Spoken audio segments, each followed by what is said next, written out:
Humans and cats. Two species coexist on this planet, however, they exhibit vastly different approaches to life and philosophy. Often, we, humans, perceive ourselves as superior beings, attributing our elevated status not only to our intelligence, but also to our possession of morality and ethics. Unlike cats, we humans have a basic desire to distinguish between good and evil, right and wrong, with an aspiration to transcend our animalistic instincts and contribute to moral progress. Cats, however, seem indifferent to such moral quandaries. They lack ambitions to improve the world or themselves, and often appear aloof and indifferent to the concerns of other cats or their human companions. This indifference might lead one to wonder if cats are inherently immoral or heartless creatures. Philosopher John Gray, in his book Feline Philosophy, Cats and the Meaning of Life, challenges this perception. Gray argues that cats possess their own set of ethics and are capable of love and affection, albeit in a way that suits their feline nature. Unlike humans, cats do not subscribe to external systems like religious or moral philosophies.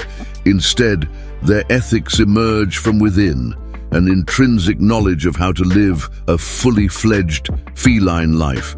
This unique perspective challenges traditional human philosophy, offering what could be termed an anti-philosophy, a more primal and instinctive approach to existence. This video explores the intriguing world of feline philosophy, aiming to unravel the lessons humans can collect from the seemingly indifferent yet deeply intentional lives of cats. Living by their instincts. Cats don't need moral rules to live. They already know how to live their lives. Unlike humans, cats are generally happy and relaxed without needing moral advice. Let's look at an event describing this. Once upon a time, there was a philosopher who claimed he convinced his cat to become a vegetarian. He truly believed his cat chose not to eat meat. However, the sneaky cat was only a vegetarian at home and still caught mice and birds for an extra snack. The cat didn't care about his owner's moral idea of giving up meat to help other animals. Cats need meat to stay healthy. Thus, a vegetarian diet is not suitable for our feline friends. Surprisingly, the cat didn't mind his owner's attempt to make him a vegetarian. He just accepted it, continued catching his own meals, and stayed true to his nature. The cat, living by its instincts, seemed to have a simpler and more content approach to life compared to the philosopher's restless and unhappy human perspective. Ethics come naturally, not from ideas. People often feel dissatisfied with who they are and go to extreme lengths to be someone else. They also deal with a constant feeling of existential angst, a sort of ongoing worry about the meaning of life. To cope with these questions, humans turn to philosophy and religion, hoping to find answers and a sense of purpose.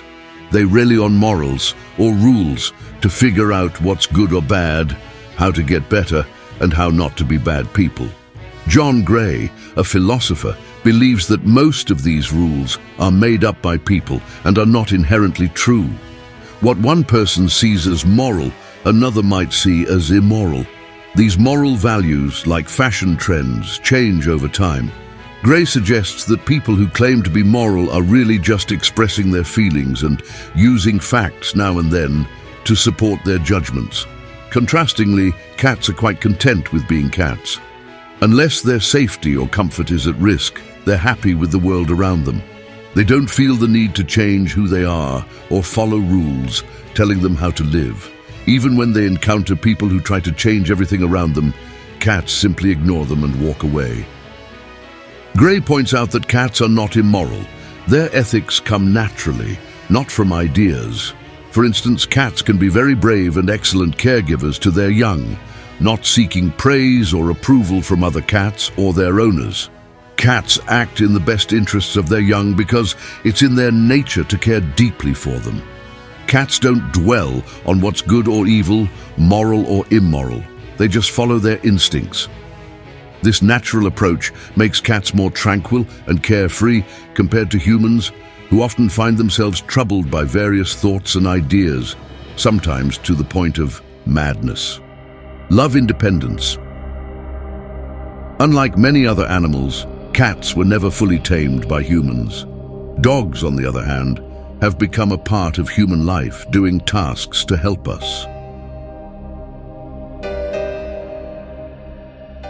Some dogs even work on farms, like cows and horses. Cats, however, are different. While their hunting skills are useful, they don't follow commands like dogs do. Around 12,000 years ago, cats started living near people in farming communities in the Near East, now Turkey, Iraq, and Israel. Humans quickly realized how handy cats were in keeping rodents away from their grain storages. So, humans brought cats on farms and ships, and together they explored the world.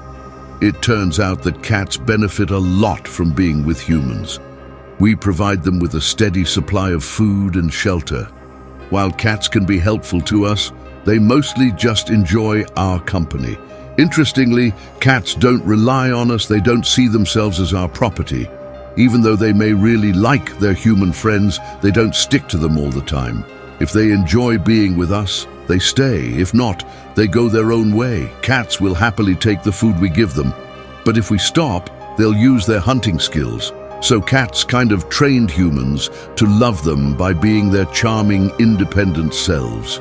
Cats usually work by themselves, but can team up when needed. Unlike humans, they don't worry about fitting into groups or feeling like they belong.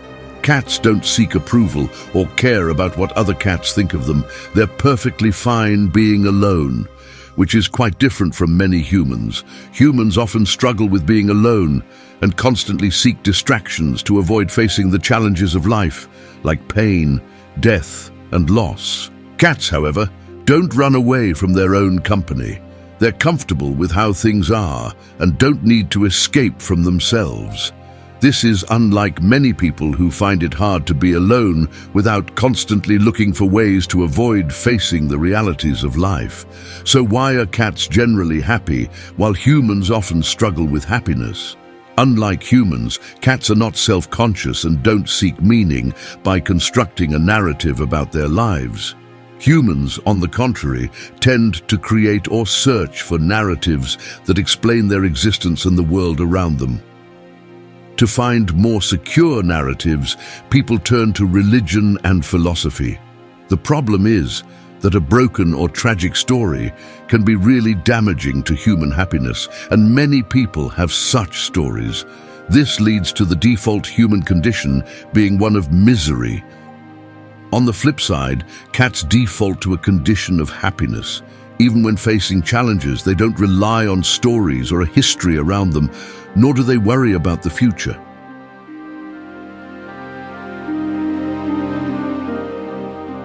So, what can we learn from cats about being happy? Well, first off, John Gray suggests that we shouldn't try to become cats. We're humans, and that's something we can't change. It's in our nature to create stories and often feel dissatisfied with how things are. Religion and philosophy will likely always be a part of our lives. If cats could understand our philosophical ideas, they probably wouldn't take them too seriously. They might play with them as they play with a ball of wool, because to them, philosophy is kind of outdated, but it could be amusing. Instead of expecting us to follow their way, they would playfully offer us their wisdom without any obligation. For cats, being happy is just doing something that we find interesting. This can make us happy without even understanding what happiness is. Unlike us, cats don't know about the concept of happiness or what it means to be happy. They just are. Learning from cats, we might find happiness in the simple joy of doing things that interest us without overthinking or analyzing the idea of happiness itself.